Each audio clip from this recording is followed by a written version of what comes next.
എറണാകുളത്ത് ഉത്സവത്തിനെത്തിച്ച ആന ചരിഞ്ഞു. തിരൂർ നെട്ടൂർ മഹാദേവൻ ക്ഷേത്രത്തിൽ വെച്ച് നെല്ലിക്കാട്ട് മഹാദേവൻ എന്ന ആനയാണ് ചരിഞ്ഞത്.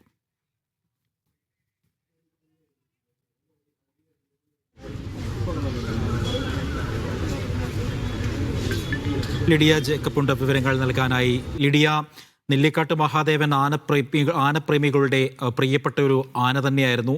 എപ്പോഴാണ് ആന ചരിഞ്ഞത്? ഇതുമായി ബന്ധപ്പെട്ട് എന്താണ് കൂടുതൽ വിവരങ്ങൾ? അജി, അല്പം മുമ്പാണ് ആന ചെരിഞ്ഞതായി ഡോക്ടർമാർ സ്ഥിരീകരിച്ചത്. തിരുനെട്ടൂർ മഹാദേവ ക്ഷേത്രത്തിൽ ഉത്സവത്തിന് എത്തിച്ചപ്പോഴായിരുന്നു ഇത്തരത്തിൽ ബുദ്ധിമുട്ടുകൾ ആന പ്രകടിപ്പിക്കുകയും കുഴഞ്ഞു വീഴുകയും ചെയ്തത്. ഇന്ന് ഉച്ചയോടെ ആന കുഴഞ്ഞു വീഴുകയായിരുന്നു. ഇന്നലെ തന്നെ ആനയ്ക്ക് ഭക്ഷണം എടുക്കുന്നതിനും മറ്റും ഒക്കെ ബുദ്ധിമുട്ടുണ്ടായിരുന്നു. അതിനെ തുടർന്ന് ഇന്ന് രാവിലെ എഴുന്നള്ളിപ്പിനോ കാര്യങ്ങളിലോ ഒന്നും തന്നെ പങ്കെടുപ്പിക്കുകയുണ്ടായില്ല. ആനയെ മറ്റൊരിടത്ത് മാറ്റിക്കെട്ടുകയായിരുന്നു ചെയ്തത്.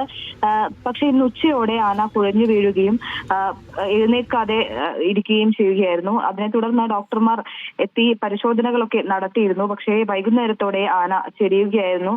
ഈ ആനപ്രേമികളുടെയൊക്കെ ഒരു പ്രിയപ്പെട്ട ആന തന്നെയായിരുന്നു.